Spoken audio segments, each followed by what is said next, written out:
ഈ മാസം 14 വരെ നടക്കുന്ന ആത്മ കാർഷിക വ്യാവസായിക പുഷ്പഫല പ്രദർശന വിപണന മേളയ്ക്ക് മണർകാട് തുടക്കമായി. ആത്മ ജില്ലാ വ്യവസായ കേന്ദ്രത്തിന്റെയും മണർകാട് ഗ്രാമപഞ്ചായത്തിന്റെയും കൃഷി വകുപ്പിന്റെയും സഹകരണത്തോടെയാണ് ഫെസ്റ്റ് നടത്തുന്നത്.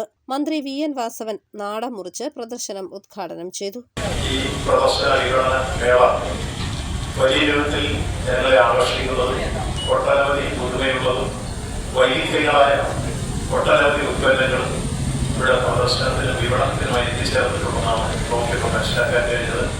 ഇത് ജില്ലാ വ്യവസായ കേന്ദ്രത്തിൽ തന്നെ പുതിയതായി സമീപ വർഷത്തിൽ ആരംഭിച്ചിട്ടുള്ള ഒട്ടേറെ പ്രോഡക്റ്റുകൾ അവരുടെ വിപണന സങ്കേതങ്ങളിൽ എത്തിച്ചിരിക്കുന്നു.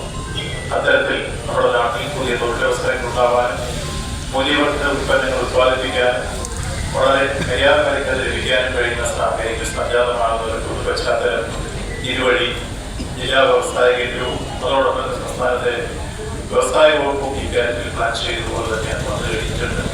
അതുകൂടി പ്രയോജനപ്പെടുത്തിക്കൊണ്ടാണ് ഈ വലിയ രൂപത്തിലുള്ള പ്രദർശന വിപണന മേള സംഘടിപ്പിച്ചിട്ടുള്ളത്.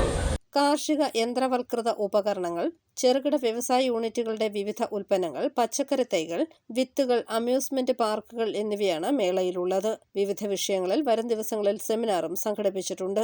ഉദ്ഘാടന സമ്മേളനത്തിൽ ആത്മ പ്രസിഡന്റ് സഖറിയ കുര്യൻ, പുതുപ്പള്ളി ഗ്രാമപഞ്ചായത്ത് പ്രസിഡന്റ് കെ.സി. ബിജു, കൺവീനർമാരായ ടി.സി. Joseph, K A. പ്രസാദ്, ജില്ലാ വ്യവസായ കേന്ദ്രം ജനറൽ മാനേജർ രാകേഷ് വി.ആർ തുടങ്ങിയവരും പങ്കെടുത്തു. News bureau, Kottayam.